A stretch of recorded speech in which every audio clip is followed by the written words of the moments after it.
marriage is basically very matured agreement between two souls. प्यार में होना, एज अ बॉयफ्रेंड गर्लफ्रेंड रहना बहुत अलग है, पार्टनरशिप में आने के बाद बहुत अलग होता है। एक स्त्री जो माँ है और एक स्त्री जो माँ अभी तक बनी नहीं है, ये दोनों में बहुत अंतर होता है। अगर हम सिर्फ पत्नी है और अभी तक बच्चा नहीं कर रहे हैं, आजकल की जनरेशन इस चीज़ को काफ़ी बोझ भी समझ रही है, तो ये सभी चीज़ें हटानी पड़ेगी। आपको ये सोचना पड़ेगा कि स्पिरिचुअल रिस्पॉन्सिबिलिटी लेने के लिए हम कितने रेडी हैं। बहुत सारे लोग ऊपर भी सोचते कि what is the purpose of my life. उनको लगता है ऐसा कुछ बड़ा चीज़ है, क्योंकि क्वेश्चन इतना हेवी है तो हर एक को लगता है कि मेरा क्या है, मेरा क्या है। तो आपकी ज़िंदगी से हटकर कुछ नहीं है। मेरे लिए हर दिन एक रिसर्च है। I have become a very purely spiritual scientist, कि मेरे लिए जीवन सिर्फ एक एक्सपेरिमेंट है।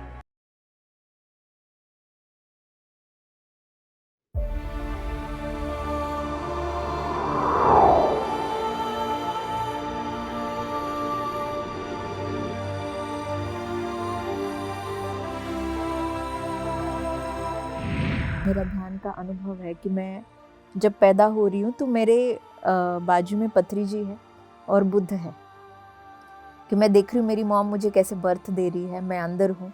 उस टाइम पे पत्री जी ने अपना हाथ रखा और फिर मेरा सिर बाहर आते हुए मैंने देखा। तो ऐसा ही सेम इंसिडेंट मेरे साथ भी हुआ जब मैंने अपने डॉटर को जन्म दिया, क्योंकि वो मेरे से इवॉल्व है। ध्यान के बारे में हर आर्टिकल में बोला है ओशो ने, लेकिन ध्यान है क्या, ये क्यों नहीं बोला। तो फिर एकदम से याद आया कि अरे मैंने 4 महीने पहले देखा तो था, वो तो ध्यान ही था, तो क्या वो करने से मुझे जवाब मिलेंगे। तो ये जो एक थॉट मुझे डेफिनेटली मेरे स्पिरिट गाइड ने भेजा होगा, और मैं उस दिन फिर ध्यान करने बैठी। Meditation is a magic. सिर्फ आँख बंद करने से ध्यान में नहीं जाते हम, ध्यान में बैठने से वो मैजिक स्टार्ट होता है। तो वो मुझे काफ़ी इंटरेस्टिंग लगा कि ये तो मैंने देखा ही नहीं कि अंदर मैं इतनी सोचती हूँ, इतने सारे थॉट से घिरी हुई है। तो फिर चलते चलते मुझे ये समझ आया कि भाई सब परेशानी की जड़ तो ये है, इतने सारे थॉट्स में मुझे मार्ग कैसे मिलेगा, इसको शांत करना पड़ेगा।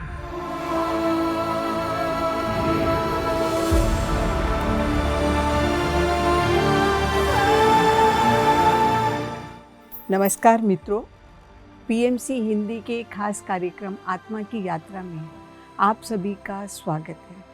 आज हम पुनः senior pyramid master Pallavi ji से मिलेंगे।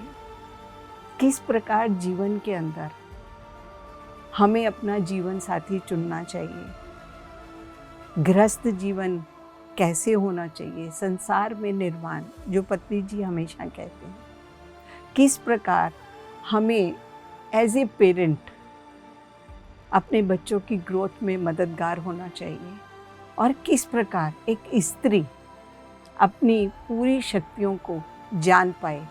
तो उन्हीं से जानते हैं इस सुंदर आगे की यात्रा को। स्वागत करते हैं उनका। स्वागत है पल्लवी जी आपका आत्मा की यात्रा शो में। धन्यवाद। पल्लवी जी, हम आपसे जानना चाहते हैं कि आपने अपने जीवन साथी को कैसे चुना, किस प्रकार अपने गृहस्थ जीवन की शुरुआत करी। एक्चुअली ये बहुत ही इम्पोर्टेंट सवाल है आपका, मुझे लगता है, क्योंकि जब मैं उस एज में थी तो डेफिनेटली इस चीज़ के लिए देख रही थी, और जितने भी यंगस्टर उस एज में होते हैं उनके अंदर यही चलता है कि मेरे लिए क्या सही है। अनुभव भी करते हैं, लेकिन कई बार वो समझ नहीं आता।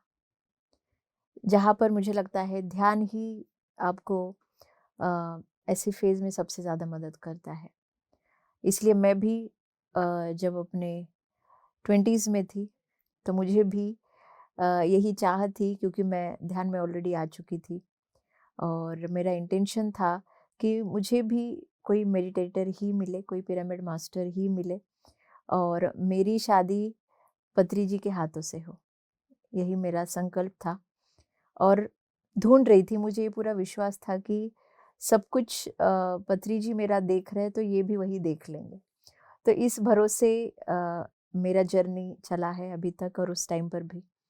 फिर जब मुझे मेरे पार्टनर मिले, उनका नाम है कृष्णा जी, तो वो मेरे से पहले ही ध्यान में आ चुके थे, मेरे सीनियर है वो।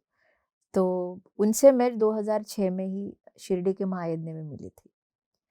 तो अभी रहता है जब ध्यान में आते हैं तो हम उस दृष्टि से नहीं देखते, और वो मुझसे बड़े हैं, 5 साल बड़े थे, तो मेरे लिए ये था कि ये मेरे सीनियर है और मैं इनसे सीखूं। तो इस प्रकार से मेरा उनसे इंट्रोडक्शन हुआ। लेकिन पहली ही बार में उनको ये क्लैरिटी हुआ था, या जो इंट्यूशन उनको आया था वो ये था कि यही मेरी फ्यूचर वाइफ बनेगी। तो ये क्लैरिटी उनको थी, मुझे एज सच ऐसा कुछ अनुभव नहीं था। तो कुछ समय जाने के बाद, जैसे करीबन 2 साल जाने के बाद, फिर हमारा वो एक फ़ेज़ आया जहाँ पर मुझे लगा कि हमारा कुछ आगे हो सकता है। तो लाइफ में होता क्या है कि कई बार लाइफ पार्टनर आपके लाइफ में होते हैं, लेकिन आप उनको ऐसे डिटेक्ट नहीं कर पाते।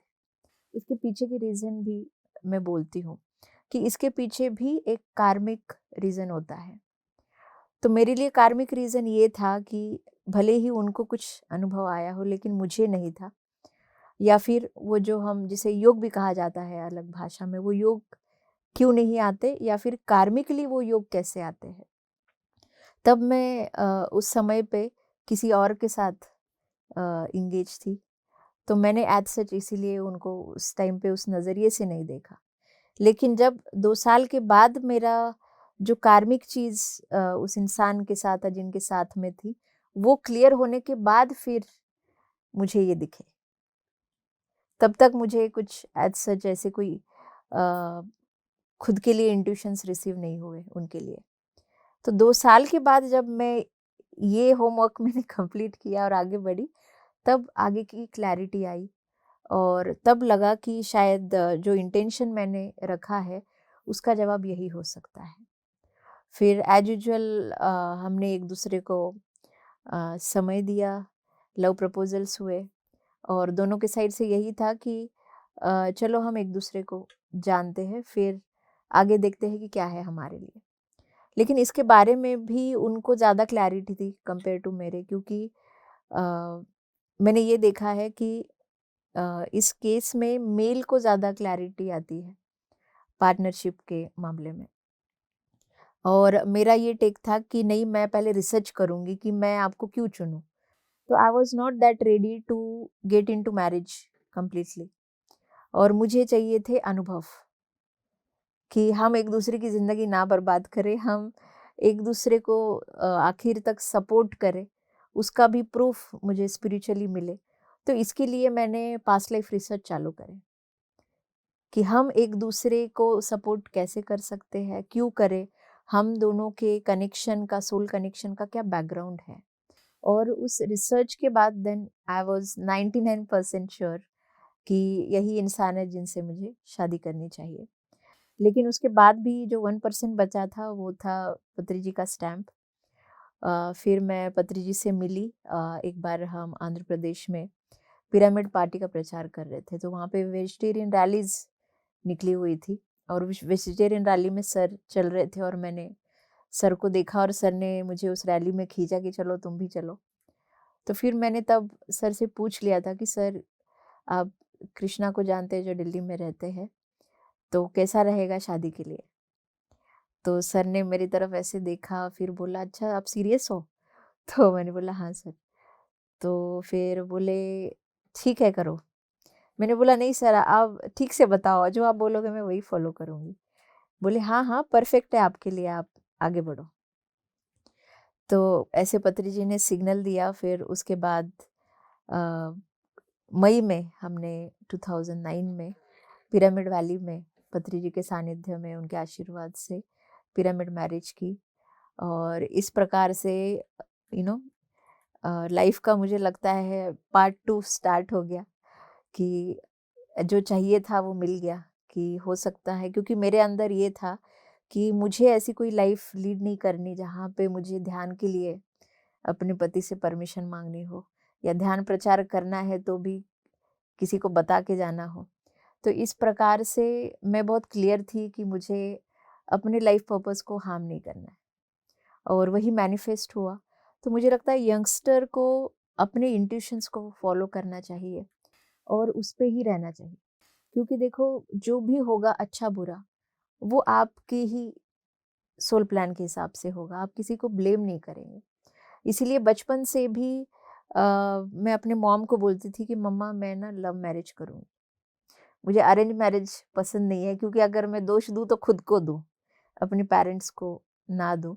तो कहीं पे मैंने वो भी मैनिफेस्ट कर लिया अपने लाइफ में। तो शादी के लिए सो फार ऑपोजिशन थे, बिकॉज़ मैं मराठी और वो तेलुगु है, तो ये भी ऑपोजिशन रहा है। और उस टाइम पे इसलिए पत्री जी ने मुझे कहा था कि ये आपका सीक्रेट मैरिज होगा। तो मैं समझ गई कि सर को तो सब पता है, तो फिर हमने किसी के भी घर पे ना बताते हुए ये शादी की है, और उसके बाद पेरेंट्स को बताया है। और मैंने ये देखा है कि ये जो एडवेंचर रहा है मेरे लिए काफ़ी एक्साइटिंग था। ना मुझे कहीं पे डर लगा, मैं हर चीज़ को एकदम फ़िल्मी मूवी जैसा एन्जॉय कर रही थी, और हर चीज़ को मैंने देखा कि मेरे हस्बैंड मना रहे हैं और उनको देख के सब मान रहे हैं। तो मेरे लिए बस ये एन्जॉयबल मोमेंट्स थे कि मुझे छोटी-छोटी चीज़ों का आनंद लेना मैं सीख गई। फिर उसके बाद जो मैरिज लाइफ़ स्टार्ट हुई, इट इज़ आई थिंक हर एक की लाइफ़ में ये जब फ़ेज़ आता है, ये अच्छा भी होता है और बुरा भी। बुरा इसलिए क्योंकि बहुत सारी चीज़ें नई होती हैं। आपको नहीं पता होता है कि कैसे करना है, किसके साथ कैसे रहना है। प्यार में होना, उस एज़ अ बॉयफ्रेंड, गर्लफ्रेंड रहना बहुत अलग है, और बाद में एक पार्टनरशिप में आने के बाद बहुत अलग होता है। लेकिन मैं कहूँगी marriage is basically a, very matured agreement between two souls. जो लोग मैच्योरिटी चाहते हैं अपनी लाइफ में, बढ़ना चाहते हैं, इवॉल्व होना चाहते हैं, तो marriage system is a very supportive for soul evolution. क्योंकि जब कोई साथ में है तो एक्सपीरियंसेस भी बहुत बढ़ जाते हैं एज अ फैमिली। फिर बच्चे आ गए, जो भी चैलेंजेस से, एक्सपीरियंसेस से आप जाओगे, that is going to mature you more. इसीलिए ये मुझे लगता है कि मैरिज सिस्टम को यंगस्टर को पहले अपनाना चाहिए, ना कि कुछ नेगेटिवली देखना चाहिए। जैसे आप देखेंगे वैसे ही आपके लाइफ में आप अट्रैक्ट करोगे। तो इसीलिए अपने इंट्यूशंस को फॉलो करो, और ओपन डिस्कशंस करो अपने फैमिली से या अपने पार्टनर से कि आप क्या चाहते हैं। जो आपके इंट्यूशन से अलाइन हो, ऐसे ही व्यक्ति को आप चूज करो। पल्लवी जी, इसके साथ साथ मैं आपसे और जानना चाहती हूँ कि हमने पार्टनर तो चूज़ कर लिया, अब पार्टनर को चूज़ करने के बाद एक फैमिली लाइफ होती है जिसमें हमें हर चीज़ चाहिए होती है, हमें फ्रीडम भी चाहिए होता है, अपना हमारा नज़रिया भी मेंटेन रहे और हम घर परिवार एक बैलेंस करके चल भी पाएँ। तो इसमें मैं आपसे जानना चाहती हूँ कि आपके जीवन साथी के साथ आपका कैसा जीवन था? एडवेंचरस। ध्यान के बाद या शादी के बाद लाइफ बिकम्स मोर एडवेंचरस।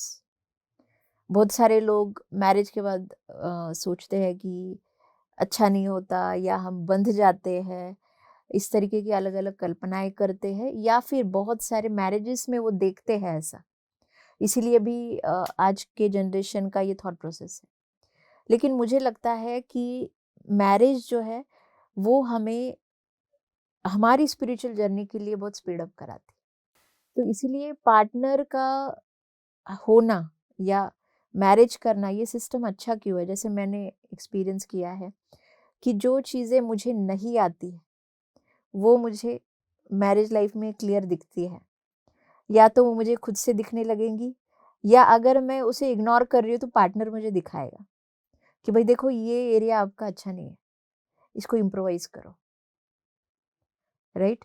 और मैंने ये भी देखा है कि प्यार फिर भी कम ज़्यादा हो चलता है, लेकिन पार्टनर के साथ ना फ्रेंडशिप होनी चाहिए। तो I have very good friendship with my husband first. तो he is a friend first to me, और फिर हस्बैंड है। क्योंकि हो सकता है कई बार मैं बोलती भी हूँ कि भाई टिपिकल हस्बैंड जैसा बिहेव नहीं करो, राइट? क्योंकि मैंने ये देखा है कि हमारा खुद का और ऐसा होना चाहिए कि हम किसी को कुछ गलती करने के लिए भी स्पेस दें, और रिलेशनशिप में वो बहुत इम्पोर्टेंट है। अगर किसी एक व्यक्ति को भी लगता है ना कि भाई मुझे पार्टनर की वजह से फ्रीडम नहीं मिल रहा, जैसे आपने फ्रीडम की बात करी, स्पेस नहीं मिल रहा, तो वो व्यक्ति नेगेटिवली अपने रिलेशनशिप को ले सकता है। लेकिन मैंने अपने मैरिज लाइफ में ये सीखा है कि अ, गलती मैं कर सकती हूँ तो उसके सामने ही कर सकती हूँ।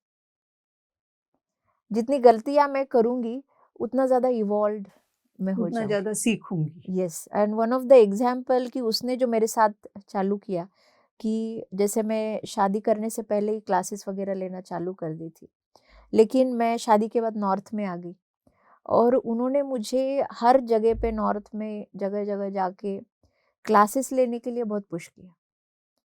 मुझे लगता था कि ये भी क्यों नहीं मेरे साथ बात कर रहे हैं, तो उन्होंने हमेशा मुझे बात करने के लिए मुझे रखा। बाकी अरेंजमेंट्स वगैरह सब वो देखते थे, मुझे हर जगह जाके घूम हर चीज़ उन्होंने मेरे साथ की, लेकिन बात करने के लिए मुझे वहाँ रखा। और फिर जब मेरे क्लासेस होते थे उसके बाद फीडबैक भी देते थे कि तूने ये अच्छा बोला, ये और अच्छा बोल सकती थी। तो इस तरीके से मैंने अपने वर्कशॉप्स की या जो एक स्किल है मेरी, मैंने अपने इससे डेवलप करी। और फिर उसके बाद उन्होंने और चीज़ चालू करी कि उन्होंने ये देखा कि ये टेक्निकली तो बहुत अच्छी है, लेकिन मैनेजमेंट इसका वीक है। फिर उन्होंने सोचा कि अब मैं इसके ऊपर मैनेजमेंट थोपूँगा। तो फिर ये हुआ कि शादी के बाद पहला इवेंट हमने गुड़गाँव में ऑर्गेनाइज़ किया पत्री जी का, तो उन्होंने बोला कि मैं कुछ नहीं करूँगा। मैं तुझे बस गाइड करूँगा, लेकिन पूरा काम तुझे ही करना है।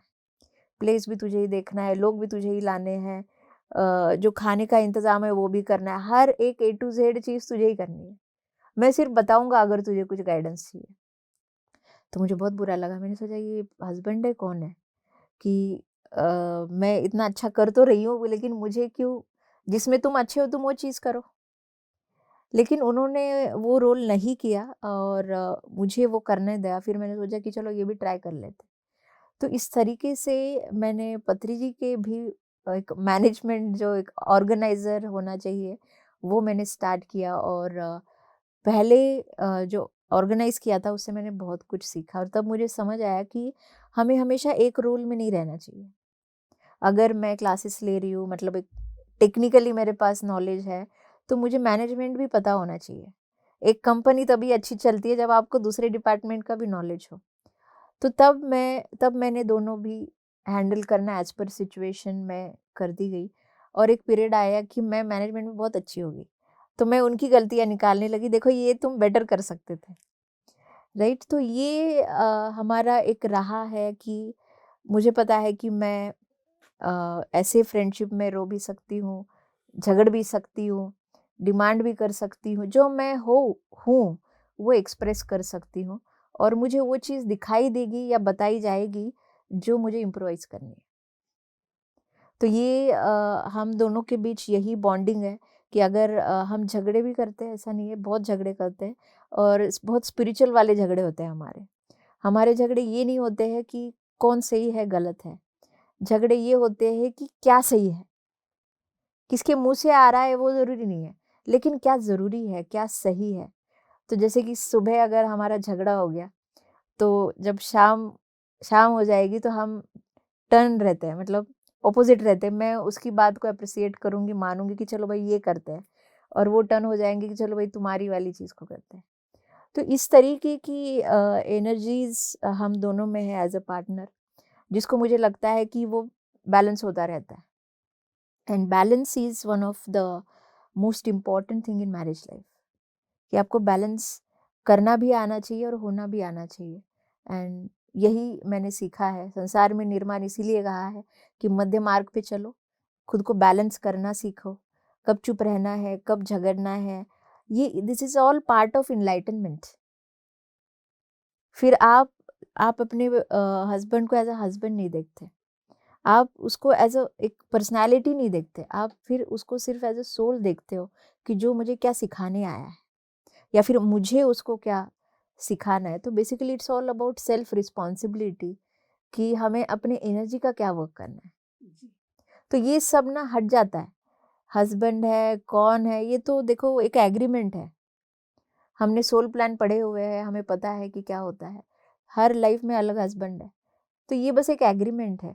लेकिन एग्रीमेंट फ्रेंडशिप बेसिस पे हो तो उतना ज़्यादा अंडरस्टैंडिंग एक मैरिज लाइफ में रहेगा और उतना ही वो फिर बैलेंसिंग होगा। और इनिशियल लेवल पे जो स्ट्रगल आपको अपने पार्टनर को समझने में होगी, वो बैलेंस करने में होगी, जैसे ही आप बैलेंस करना सीखोगे, वो जर्नी बहुत स्मूथ हो जाएगी। This is what I experience in my marriage life. Pallavi ji, बहुत अच्छी चीज़, बहुत अच्छी बात आपने हमें बताई है कि जीवन के अंदर सीखना और सिखाना, जब हमें पार्टनर के साथ आ जाते हैं, दोनों चीज़ के लिए हमें ओपन रहना चाहिए। जितना हम इसके लिए ओपन होंगे, उतना संसार में निर्वाण, खुशमय जीवन हम जी पाएंगे। तो हम और आगे चलते हैं आपके नए रूप को, स्वरूप को लेकर कि किस प्रकार आपके परिवार के अंदर एक नए बच्चे ने जन्म लिया, कैसी आपकी पेरेंटिंग थी, कैसे आप उस रास्ते पर आगे चले। मुझे एक 12 साल की बेटी है, अर्पिता नाम है उसका। और ध्यान में आने के बाद, शादी के बाद स्पेशली 3 साल के बाद मुझे ये फीलिंग आ गई थी कि मुझे मदर बनना है। देखिए, जब हम ध्यान करते हैं तो हमारी पूरी लाइफ जो है इंट्यूशन पे चलती है। तो जब कोई भी काम होने लगता है, सोल को वो पता लगता है और वही सोल हमारे मन को भी वही मैसेजेस देता है। तो जब मुझे लगा कि मेरा ये समय आ गया है और अभी मुझे माँ बनना है, उस रोल में जाना है, तो जैसे ही सोचा और हमने प्लान किया, तो मेरी डॉटर आई है। और मैंने ये देखा है कि जब हम इंट्यूशन को फॉलो करते हैं, मैनिफेस्टेशंस जल्दी होते हैं। जब हम लॉजिकल माइंड को फॉलो करते हैं, तो उतने ही मैनिफेस्टेशन हमारे पोस्टपोन होते रहते हैं। तो जब मेरी डॉटर आई, तो जो 9 मंथ्स का प्रेगनेंसी का जो मेरा एक्सपीरियंस है, वो काफ़ी एडवेंचरस रहा है। किस प्रकार से सोल आता है, 9 महीने में आने के बाद उसने पेट में क्या-क्या क्रिएशन किए हैं, किस-किस एनर्जीज़ को वो लेके आई है। उस 9 महीने में एक स्त्री को, जिसे गर्भ संस्कार कहा जाता है, कैसे रहना चाहिए, कैसे सोचना चाहिए, वो सभी लेवल के एक्सपेरिमेंट्स मैंने उस 9 महीने में किए हैं। और बहुत कुछ जो मेरी डॉटर की सोल है उससे मैंने सीखा है। फिर उसको पैदा होने के बाद एक माँ को एक बच्चे का नेचर पता लग जाता है 9 महीने में। तो बाहर आने के बाद भी वो सेम थी, उसमें कोई बदलाव नहीं था। तो ये एक मेरे लिए बहुत बड़ा साइन था कि मैंने उसको बहुत सही तरीके से समझा है। मैंने अपने आत्मा से समझा है, अपने मन से नहीं। तो इस प्रकार से मैं अपने एक्सपीरियंसेस को भी वेरीफाई करती हूँ। फिर जब वो बाहर आई, तब उसकी ऊर्जा ऐसी थी कि मैंने ये देखा है कि वो जब इवॉल्व्ड काफ़ी हाई लेवल के सोल्स होते हैं, वो अपने हर चीज़ को प्लान करते हैं। बहुत माइन्यूट, मतलब कि अगर वो पैदा हुई है तो कौन घर पे आए, कौन उसको देखे, ये भी वही डिसाइड कर रही है, ना कि हम डिसाइड कर रहे हैं। तो यहाँ से मेरी जर्नी स्टार्ट हुई है। हर एक उसका मैसेज जो मुझे जब वो पेट में थी तब आता था, और वो एग्ज़ैक्टली वैसे ही फिज़िकल लाइफ़ में होता था। तो मैंने ये बहुत देखा, समझा कि ये मुझसे ज़्यादा बहुत इवॉल्व्ड है। ये बहुत बड़ी गुरु है।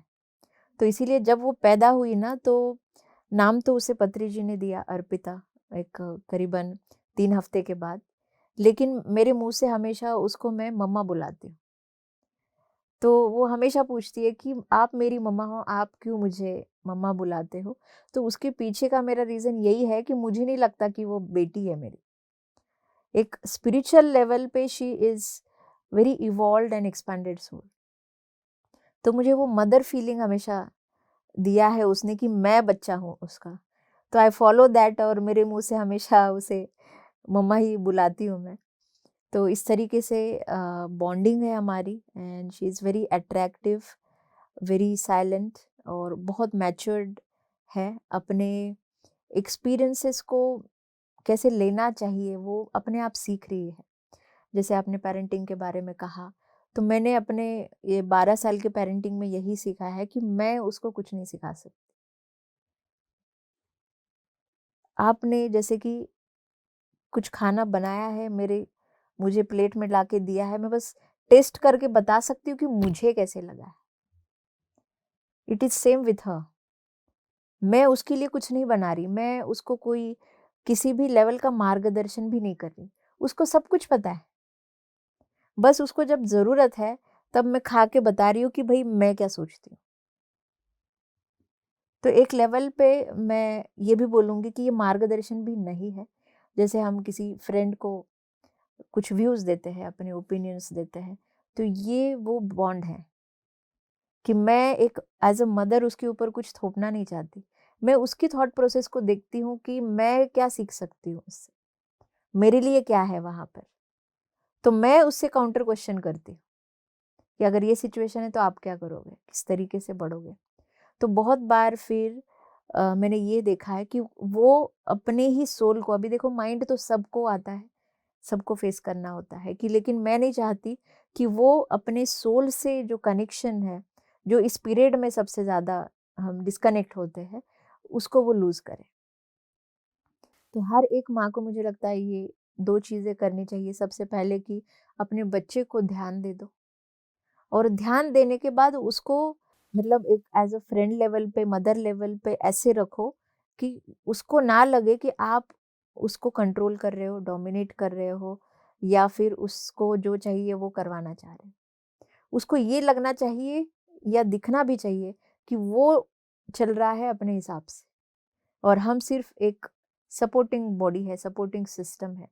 इसलिए आप अपना व्यूज़ तभी दो जब वो पूछे। ये मैंने सीखा है। नहीं तो आप व्यूज़ भी मत दो। पल्लवी जी, जैसे कि अभी आपने बताया कि आप व्यूज़ भी मत दो, ठीक है?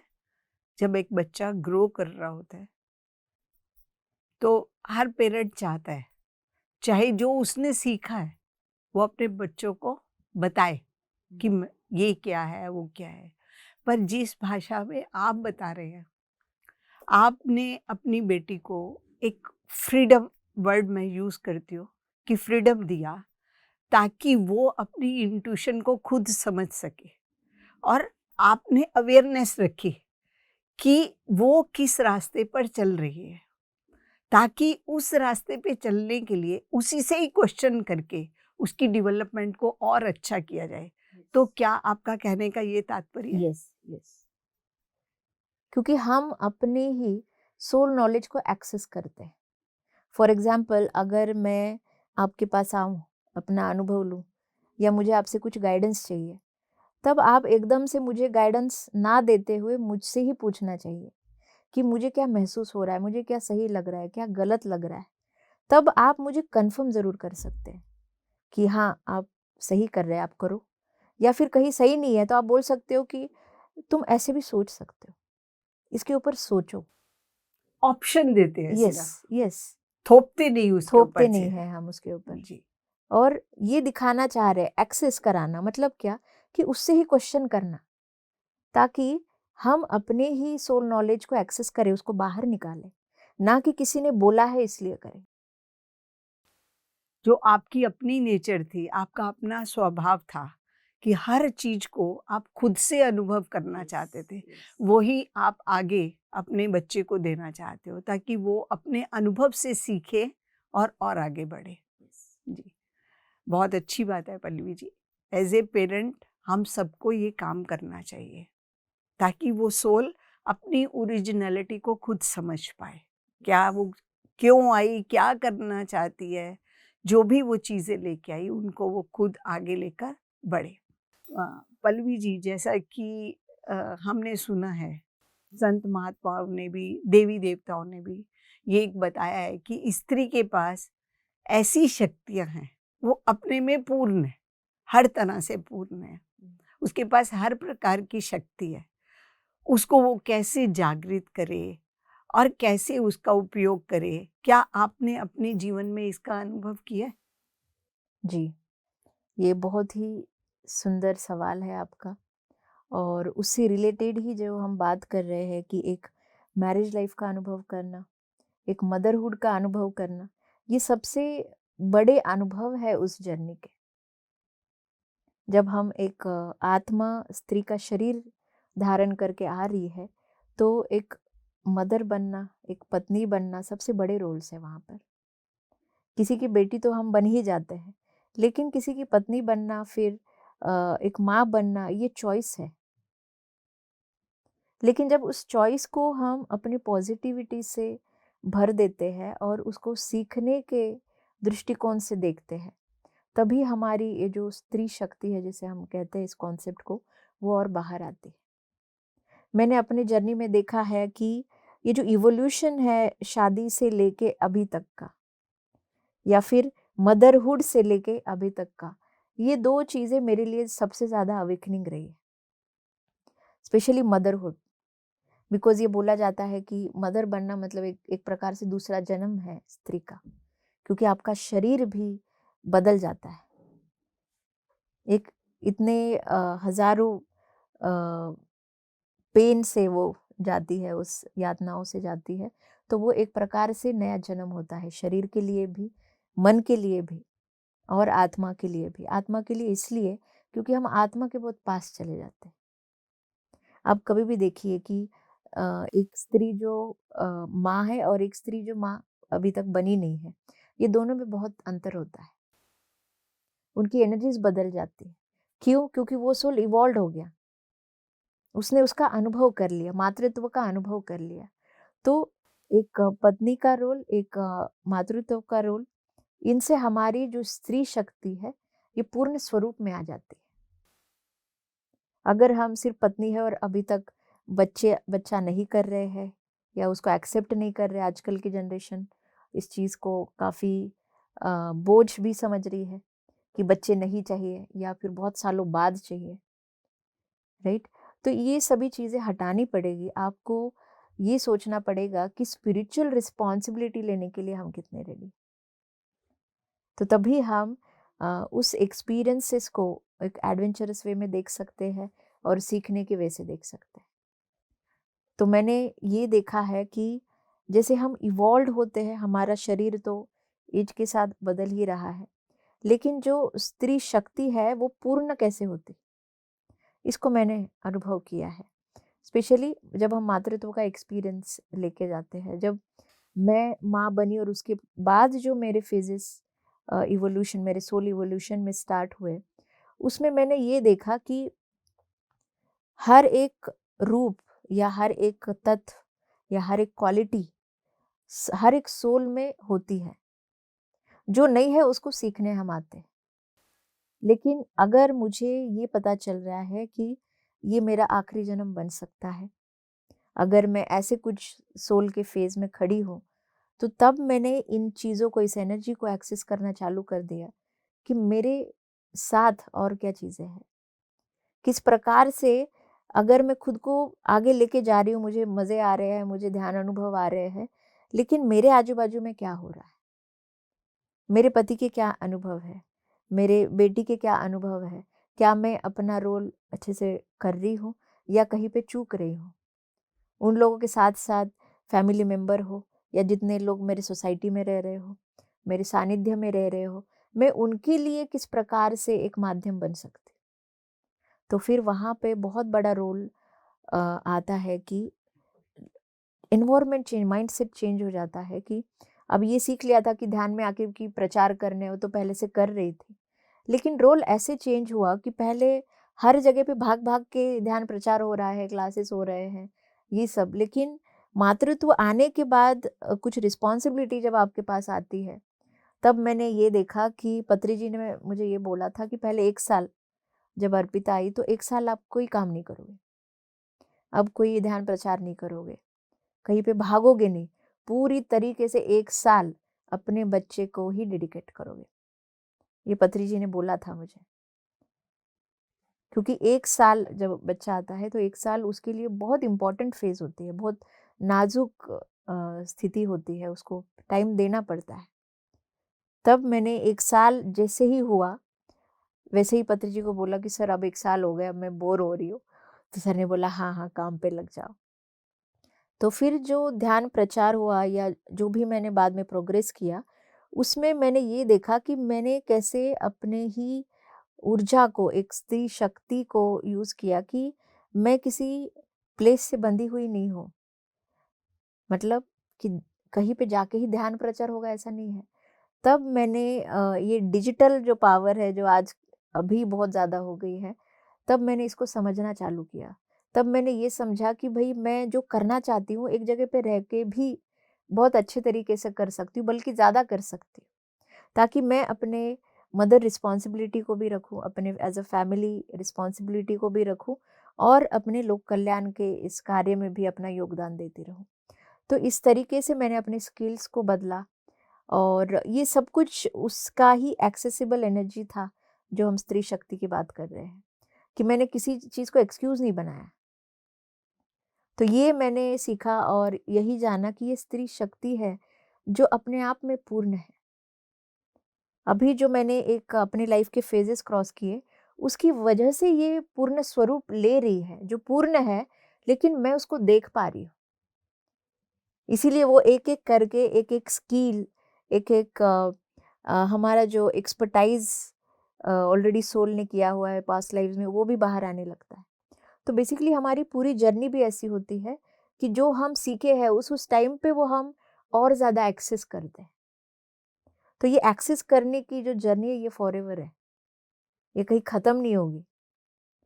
क्योंकि सोल को एग्ज़ैक्टली नहीं पता, माइंड को स्पेशली, कि क्या सीखा है भाई, क्या है हमारे पास।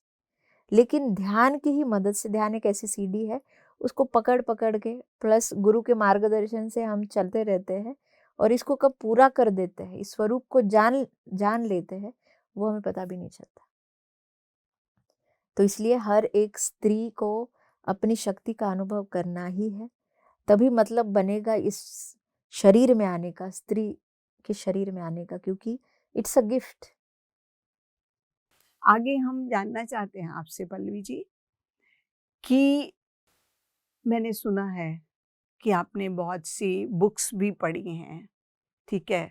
बुक लिखी भी हैं आपने, तो वो एक सेवा का रूप, जैसे ध्यान तो आप प्रचार तो कर ही रही हैं, आप जाकर भी कर रही थी और अभी डिजिटल भी कर रही हैं। और आगे आपने सेवा कैसे करी और कैसे एक पुस्तक को आपने लिख दिया, इसके बारे में हम जानना चाहते हैं।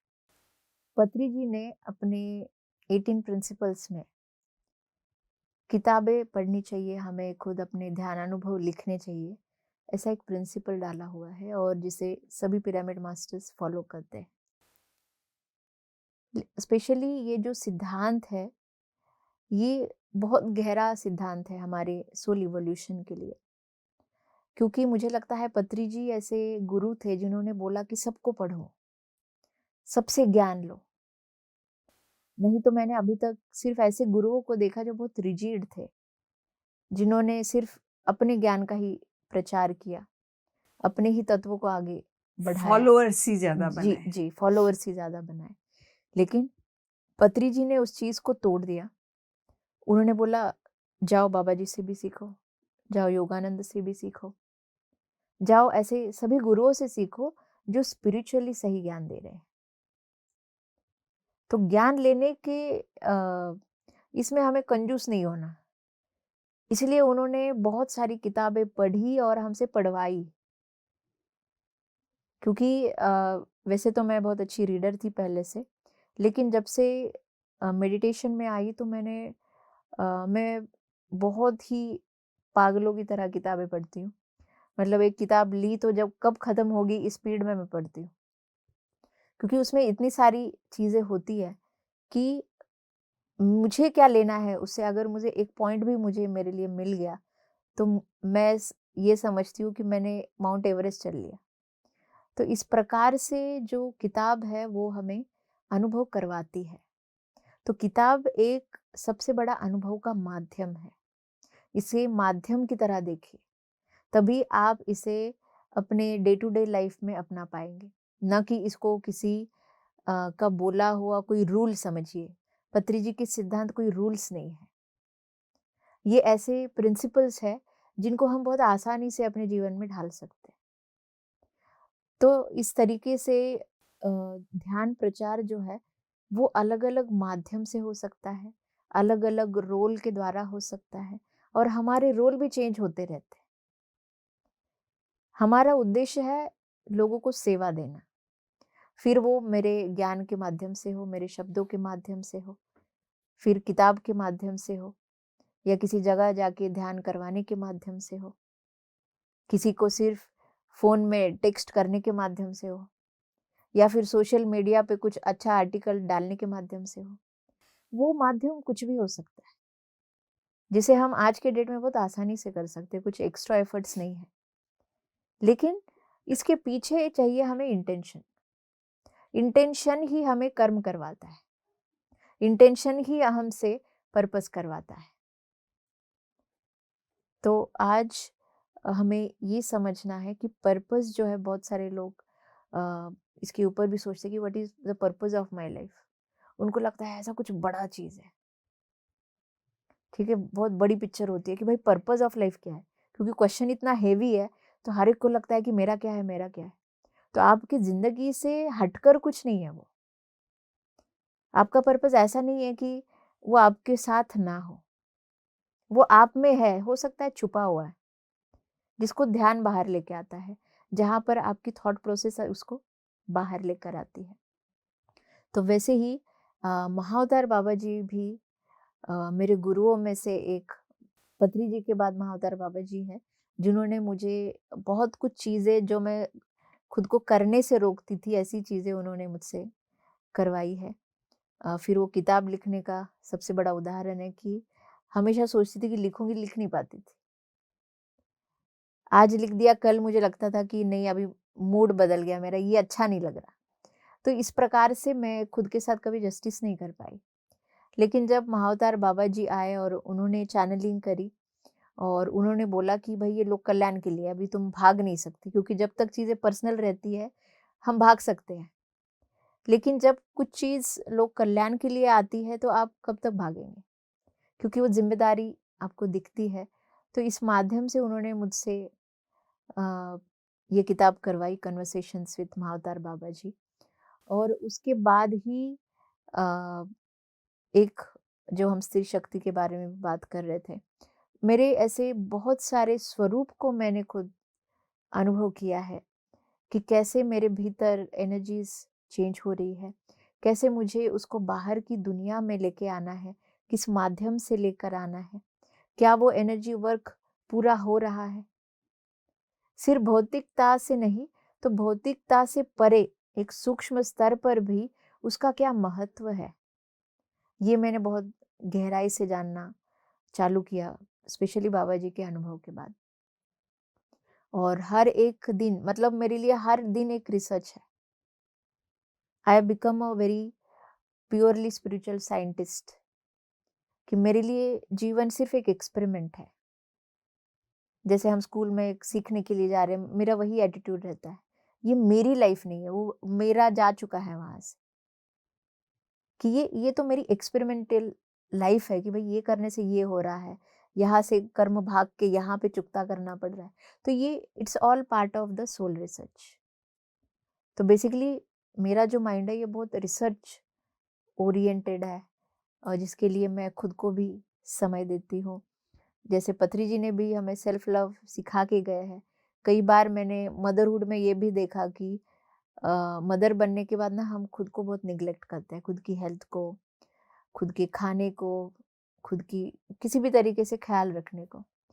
तो मदरहुड में मैंने सबसे बड़ा लेसन ये भी सीखा कि आप मत एक्सपेक्ट करो कि कोई आपको देखेगा, आप ही खुद को देखेंगे। आपके बच्चों को भी आपको देखना है, आपके हस्बैंड को भी देखना है। आप मत एक्सपेक्ट करना कि आपको कोई देखेगा। ये सबसे बड़ा लेसन मैंने मदरहुड से सीखा है। और कहीं पे वो सीखने के बाद स्पिरिचुअली मैं भी उतनी इंडिपेंडेंट बन गई कि ये मत सोचो कि कोई मास्टर आके मुझे मदद करेगा। मेरे साथ मेरे गुरु है, वो इनफ है। बाकी अगर मैं सही कर रही हूँ तो पूरा ब्रह्मांड मुझे मदद करेगा। तो spiritual, physical independent, mental independent, spiritual independent, ये तीनों स्तर भी उतने ही जरूरी है। अगर हम एक स्तर भी नहीं करते तो हम कभी खुद के भीतर वो कंप्लीटनेस, वो पूर्णता को नहीं अनुभव कर सकते। फिर हो सकता है कि आप इल्यूजन में रहे, आपको लगे कि मैं ही ब्रह्म हूँ, अहम ब्रह्मास्मि जैसे अनुभव आपको एक इल्यूजन लेवल पे भी आ सकते हैं। लेकिन जब तक आपका अनुभव आपके बर्ताव में ना दिखे, आपके फिजिकल लाइफ में ना दिखे, उसका इम्प्लीमेंटेशन ना दिखे, तो वो पूर्ण नहीं है। इसीलिए जो भी आप ले रहे हैं उसको वेरीफाई कीजिए, उसको इम्प्लीमेंट कीजिए। फिजिकल लाइफ पे आप खुद को ऐसे देखिए कि जैसे कोई थर्ड पर्सन देख रहा है कि भाई ये मैं पर्सनालिटी तो हूँ नहीं, मैं तो कॉन्शियसनेस हूँ। पल्लवी तो एक व्यक्तित्व है, लेकिन मैं सिर्फ व्यक्तित्व नहीं हूँ, मैं उससे आगे हूँ, मैं एक एंटिटी हूँ, मैं एक कॉन्शियसनेस हूँ। अभी जैसे बाबा जी है, वो एक एंटिटी है, वो कोई पर्सनालिटी नहीं है। पत्री जी कोई पर्सनालिटी नहीं है, वो एंटिटी है। तो जब हम खुद को एज ए एंटिटी देखते हैं, हमारा पूरा परसेप्शन चेंज हो जाता है। पल्लवी जी, इसके बीच में एक क्वेश्चन आ रहा है जी। कि जब हम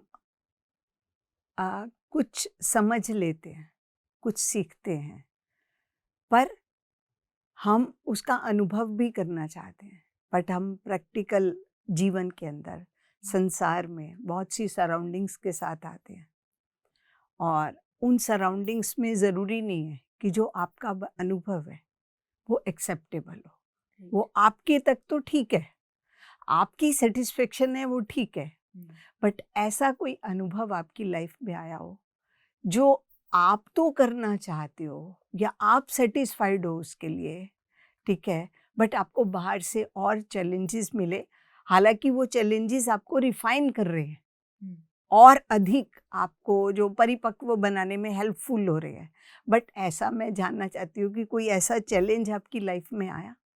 एज सच ऐसा कोई चैलेंज मुझे नहीं आया, बिकॉज फैमिली भी स्पिरिचुअल है। लेकिन इसको मैं भौतिक जीवन से नहीं, लेकिन सूक्ष्म स्तर से ज़रूर कनेक्ट करना चाहूँगी, क्योंकि ज़्यादातर मेरा जो रिसर्च है वो सूक्ष्म लेवल पे ज़्यादा चलता है, क्योंकि सूक्ष्म जगत एक ऐसा रहस्य है, वो हमारी फिजिकल लाइफ को, हमारे भौतिक जीवन को अ, आकार देता है। जब तक हम सूक्ष्म स्थल पर जाकर उस ज्ञान को नहीं समझेंगे, हम उसका प्रकाश भौतिक जीवन में नहीं ला सकते। लेकिन वही जो आप प्रश्न पूछ रहे हैं, वो सूक्ष्म स्तर पर ज़रूर मैंने ऐसे बहुत सारे अनुभव किए हैं। जैसे कि स्टार्टिंग लेवल पे जब मैं एस्ट्रल ट्रैवल जैसी चीज़ को कर रही हूँ, और किस तरीके से मैंने ये सीख लिया कि किस तरीके से मैंने खुद को इवॉल्व किया है, और कितना मुझे खुद को प्योरिटी की तरफ लेके जाना है, अपने इनर ब्लॉकेजेस को हटाना है। तो ऐसी परिस्थिति में एक बार एक अनुभव ऐसे दिया था कि मैं एस्ट्रल ट्रैवल कर रही हूँ, और जब आपको एस्ट्रल ट्रैवल करना आता है तो आप एक्सपेरिमेंट भी बहुत ज़्यादा करने लगते हो, और मल्टी डायमेंशनल एक्सपीरियंसेस में आप जब जाते हो तो उसमें और ज़्यादा आपका जो कॉन्शियसनेस है वो बढ़ता है। तब उस एक्सपीरियंस में ये हुआ कि मैं किसी एक लोक में जा रही थी। मैंने सोचा कि इसमें मुझे जाना चाहिए, तो इमीडिएटली पत्री जी ने आके मुझे रोक लिया। बोले, तुम्हें यात्रा करना आ गया तो इसका मतलब है कि तुम कहीं पर भी जाओगे। हर एक लोकास के अपने नियम होते हैं, हर एक चीज का अपना एक ऊर्जा होती है, अपनी एक स्वरूप होती है, प्रणाली होती है। जब तक वो तुम्हें पता नहीं है तो तुम्हें उसमें प्रवेश नहीं करना चाहिए। फिर उसके बाद मुझे वो अकल आ गई कि ठीक है भाई, अभी एनर्जी को ज़्यादा फॉलो करना है, हमारी स्पिरिचुअल डिज़ायर्स को नहीं। फिर उसके बाद जब पत्री जी बोले तभी ही उस लोका में जाना है, और वो जो प्रवेश द्वार है उसके वो भी पत्री जी खोलेंगे। तो इस तरीके से चैलेंजेस जो एस्ट्रल लेवल पे आते हैं, वो दैट इज़ एवरीडे स्टोरीज, कि किस प्रकार से मेरा जो एक एस्ट्रल लाइफ है वो फिजिकल लाइफ को कैसे रिफ्लेक्ट करता है।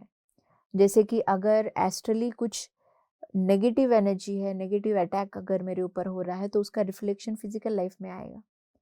हो सकता है मेरे ऊपर डायरेक्टली आए या फिर मेरे फैमिली मेंबर के ऊपर भी आए, ये भी होता है। तो अलग अलग एनर्जी अलग अलग माध्यम से काम करती है और उसमें सबसे ज़्यादा चैलेंजेस है। तो सूक्ष्म स्तर पे ज़रूर कहूँगी कि चैलेंजेस है, क्योंकि कई बार नहीं पता होता कि इसका आंसर क्या हो सकता है।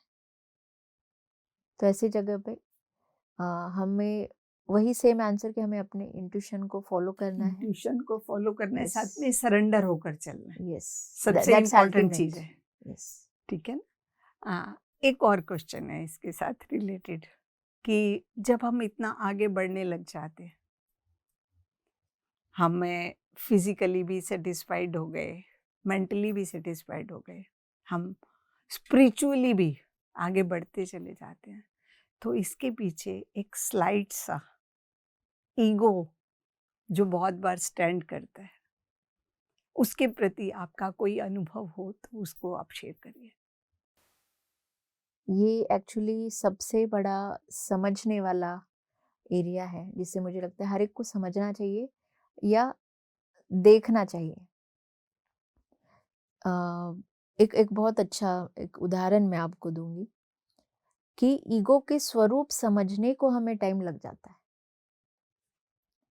कई बार इल्यूजन्स ऐसे भी होते हैं जहाँ पे हमें लगता है कि ये तो बहुत क्लियर है, यही सत्य है, लेकिन कुछ सत्य को अनुभव करने के बाद भी चीज उल्टी पड़ जाती है, जो समझ नहीं आती और हम उस गुत्थी को सुलझा नहीं पाते। फिर और गहरे जाएंगे तो आपको ये समझ आएगा कि भाई ये सत्य पूरा नहीं है या फिर भी इल्यूजन में है।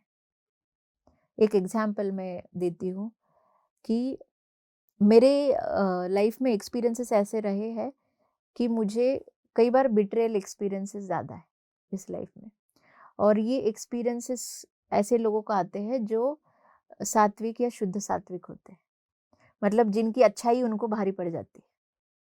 वो करते भला है लेकिन उल्टा हो जाता है। तो ये मेरे लाइफ में बहुत बड़े लेसन रहे हैं कि मैं कैसे इससे बाहर निकलूं। बट वो स्टेज में ला पाई, वो इसीलिए ला पाई क्योंकि मैंने अहंकार जैसी चीज को भी समझने की कोशिश की वहां पे कि किस प्रकार से काम करता है। तो जब मैं इन डेप्थ इन एक्सपीरियंसेस में गई तो तब मुझे पत्री जी ने कॉन्सेप्ट बताई थी जिसे कहते हैं देव वासना। देव वासना जी, तो ये देव वासना क्या है?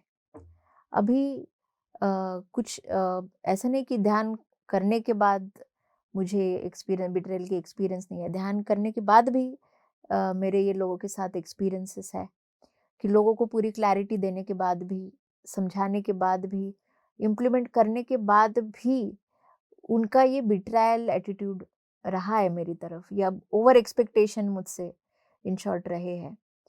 तो वो मुझे कई बार बहुत हर्ट करे हैं, और जब जब हर्ट हुआ है तब तब मुझे ये क्वेश्चन आया है कि मैं हर्ट हो रही हूँ कहीं पे, मतलब कुछ तो है, अब अच्छाई मुझे मार रही है, इसको कैसे निकाला जाए। तब पत्री जी का जो मुझे गाइडेंस आया, तो ये देव वासना अभी भी मेरे अंदर है। तो ये देव वासना होती क्या है? देव वासना मतलब, देव मतलब जब हमारे भीतर देवत्व होता है, वो लोगों को करुणा प्रेम देने के लिए होता है, लेकिन उसके साथ जुड़ी है वासना। वासना क्या है? किसी का बहुत अच्छा करना, समझ रहे हैं आप? किसी का बहुत अच्छा करना, ये भी एक प्रकार की वासना है। तो पत्री जी ने ओवर, किसी चीज में ओवर चले जाना। हाँ, जैसे कि अगर मैं एग्जांपल दूं कि अगर जो एक माँ होती है, माँ is a very great example, कि वो देववासना में ही ज्यादा रहती है। कि अगर बच्चा बोल रहा है कि माँ मुझे कुछ मैगी खानी है, तो माँ क्या करेगी? माँ, बच्चा बोल रहा है मुझे सिंपल मैगी बना के दो, माँ करेगी और 100 वेजिटेबल्स उसमें डाल के न्यूट्रिशियस ये सब कुछ तैयार करके उसको दे देगी। वो उसका क्रिएशन भी है, उसकी क्रिएटिविटी भी है उसके पीछे, लेकिन एक वासना भी है कि भाई जो भी मिले मेरे बच्चे को बहुत अच्छा मिले, मैं उसको सब कुछ दे दूं। समझ रहे आप? किसी भी व्यक्ति के लिए अति अच्छा करने की भावना ही वासना है। ये ढकी हुई वासना है, जहाँ पर बहुत सारे लोगों को जब वो शुद्ध सात्विक फेज में होते हैं, उन्हें समझ नहीं आता। उन्हें लगता है भाई हम तो इतने निर्मल मन से कर रहे हैं, फिर भी इस इंसान को समझ नहीं आ रहा, फिर भी ये मेरी तरफ इस प्रकार से मतलब आचरण में इस प्रकार के कर्म कर रहा है। इसको इसकी हानि नहीं दिख रही, हमें दिख रही है, लेकिन वो उसको करना नहीं चाह रहा। राइट? ये देख के हम दुखी होते, मैं दुखी होती थी कि भाई इसको नहीं समझ आ रहा। वो देख के दुख मुझे जब जब मैंने ये फील किया ना, मुझे दुख क्यों होना चाहिए अगर मैं अच्छा कर रही हूँ। समझ रहे आप? तब मुझे पत्री जी ने ये जब कॉन्सेप्ट दी कि भाई देव वासना से बाहर आओ,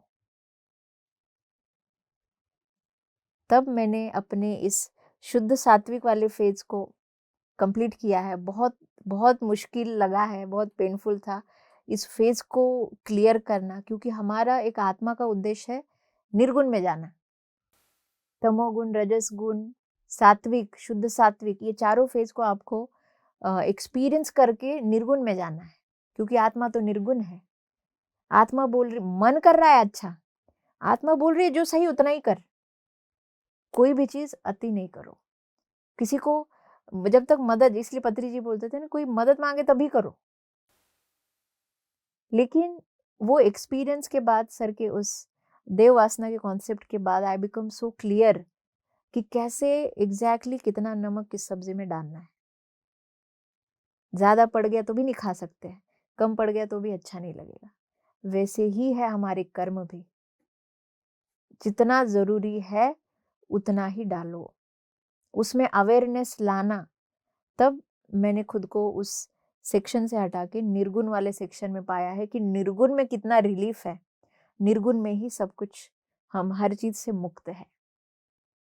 फिर वो कोई भी इंसान हो, आपकी बेटी हो, पति हो, आपके प्रियजन हो, किसी के लिए भी अति अच्छा अति अच्छा चीज नहीं करो।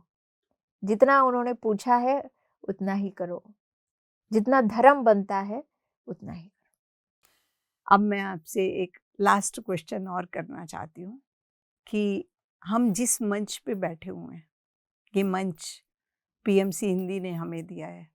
हम पीएमसी हिंदी के माध्यम से एक हर पुस्तक को, जैसे कि आपकी पुस्तक है एक ये पूरी, हम बाहर लोगों तक पहुंचाते हैं और लोगों को इससे बहुत से अनुभव मिलते हैं अपनी जीवन को समझने के लिए, तीनों यात्राओं में, फिजिकल में भी, मानसिक पे भी और स्पिरिचुअलिटी में भी। आपका क्या राय है पीएमसी हिंदी के लिए? आपको कैसा लगता है? देखिए, इस प्लैनेट पे, इस धरती पर बहुत कुछ सीखने के लिए है, लेकिन स्पिरिचुअल पाथ में जब आते हैं ना हम, एक चीज हमारे साथ जरूर होती है कि इसमें भी डाइवर्जेंस बहुत सारे।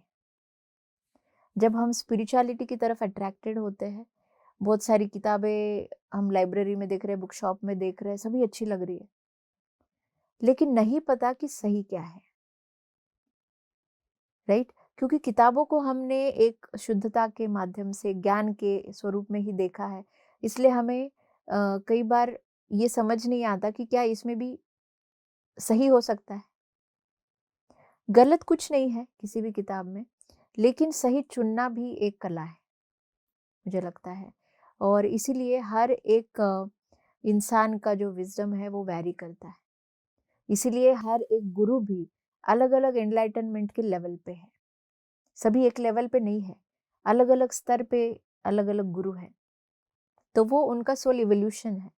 तो इसीलिए अगर हमें अपना सोल इवोल्यूशन खुद एक्सपीरियंस करना है, तो हमें हर एक किताब क्या सही है गलत है वो पहले पहचानना नहीं आएगा, लेकिन ध्यान अगर करोगे तो आपको अपने इंट्यूशन स्ट्रांग होते हुए दिखाई देंगे। फिर जब एक कोई भी किताब पढ़ोगे तो आपको कम से कम अपने इंट्यूशन से जो आगे बढ़ने का रास्ता है वो मिलेगा।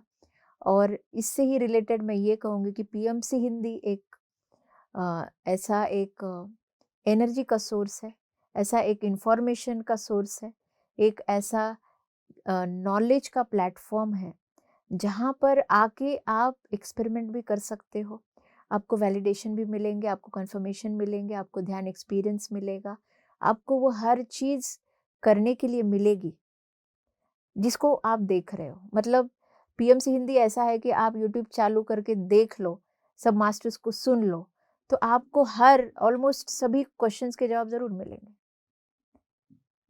तो मुझे लगता है एक चैनल के माध्यम से, एक टीवी के माध्यम से पीएमसी हिंदी उन एक ऐसे टॉप स्पिरिचुअल ऑर्गेनाइजेशन या फिर स्पिरिचुअल कंटेंट में से है जो एक पत्री जी ने एक बार बोला था कि बीबीसी जैसा काम करेगा, और वो कर रहा है और एक बहुत अच्छे लेवल पे पहुंचेगा, क्योंकि जिस प्रकार से पीएमसी हिंदी जो है वो ध्यान अनुभव को फोकस कर रहा है, किसी सिर्फ शाब्दिक स्वरूप को नहीं। हम किसी सिर्फ एक किताब को पढ़ने के लिए यहाँ पे पढ़ नहीं रहे हैं। यहाँ पे कोई भी वीडियोस आप उठाएंगे तो आपको दिखेगा कि भाई इसका ये अनुभव है। तो basically PMC is a bunch of lot of spiritual stories. यहाँ पे आपको बहुत सारी कहानियां मिलेंगी, यात्राएं मिलेंगी, रियल पीपल मिलेंगे। You know we want real people. Real stories yes, मिलेंगी, रियलिटी, रियलिटी रियलिटी चेक जो है, रियलिटी चेक क्योंकि जितने भी लोग शायद ये शो देख रहे हैं, बहुत सारे लोग अ, उन्हीं लोगों के पास जा सकते हैं। आप देखो रियलिटी चेक है, क्योंकि हमें भी गुरु जो मिले बहुत रियल मिले हैं। तो उन्हीं गुरु से आई हुई ये ऊर्जा है, पत्री जी की ऊर्जा है पीएमसी हिंदी। तो जो लोग भी पीएमसी को देखेंगे या जो लोग पत्री जी को देखेंगे, वो अपने आप अपने ही आत्मा की यात्रा की तरफ चलना चालू करेंगे, और सिर्फ खुद शांत नहीं बैठेंगे बल्कि दूसरों को भी सिखाएंगे। पल्लवी जी, अब हम अपने दर्शकों के लिए आपका संदेश जानना चाहते हैं। देखिए, जीवन में तो बहुत सारे संदेश प्रतिदिन हमें आते हैं, यूनिवर्स से आते हैं, हमारे फैमिली मेंबर से आते हैं, मतलब कि अलग अलग आत्माओं से प्रतिदिन हमें कुछ ना कुछ सीख मिलती है। तो हमें ये सीखना है कि आत्मा जो है वो सीखने के लिए आई है यहाँ पर, ना कि हम उसे किसी कमरे में बंद करके रखें, अपने इमोशंस को, अपने सीखने के स्किल को बंद करें या सोचे कि भाई हमने बहुत सीख लिया। तो आप एक आत्मा बनकर अपने जीवन को प्रतिदिन देखें, ना कि एक व्यक्तित्व बनकर। और फिर आप देखेंगे कि आपकी जो पोटेंशियल है, आपकी जो एक ओरिजिनल पावर है, वो बाहर आने लगेगी। This is how you become strong, this is how you become powerful. और तभी हम सही मायने में समझ पाएंगे कि every soul is a god, और गॉड के पास तो पावर्स होती है। तो उन पावर्स को अगर हमें जानना है तो हमारी ऑथेंटिसिटी को हमें जानना पड़ेगा, हमारी रियलिटी को जानना पड़ेगा, और बाहर जो भी भौतिक स्तर पर हो रहा है वो सिर्फ उसे जानने के लिए हो रहा है। तो अपने सीखने की इस कला को आप और उसे अ, अच्छा बनाइए, उसमें माहिर हो जाइए, और कभी खुद को छोटा या बड़ा मत समझिए, क्योंकि एक आत्मा हमेशा सीखते ही रहती है। धन्यवाद। बहुत बहुत धन्यवाद पल्लवी जी आपका हमारे इस मंच पे आने के लिए। Thank you. धन्यवाद। दर्शकों, कितनी सुंदर आत्मा की यात्रा है जिसमें हमने हर पहलू को टच होते हुए देखा है। कैसे एक माता पिता अपने बच्चे की परवरिश करते हैं, कैसे वो बच्चा डेवलप होता है, अपने संस्कार साथ लेकर आता है, उसको फ्रीडम दी जाती है और वो उसमें और आगे निखरता चला जाता है। किस प्रकार एक गुरु आपको ओपन कर देता है पूरी तरह से। आप पढ़ो और सीखो, आत्मा के स्तर पे आपको क्या क्या चाहिए वो हर किसी से सीखो, अपने कोई भी बैरियर्स मत लगाओ। और इसका सबसे आसान तरीका है, अगर हम सीखने की इच्छा रखते हैं, ध्यान करिए, अपने अंतरात्मा की आवाज़ को सुनने की कोशिश करिए, उसके साथ बैठिए और जीवन को सफल बनाइए। इसी जीवन को अपना अंतिम जीवन बनाएं ताकि और आगे निखरते हुए हम और लोगों में बहुत काम कर सकें। फिर मिलेंगे एक नए मास्टर के साथ।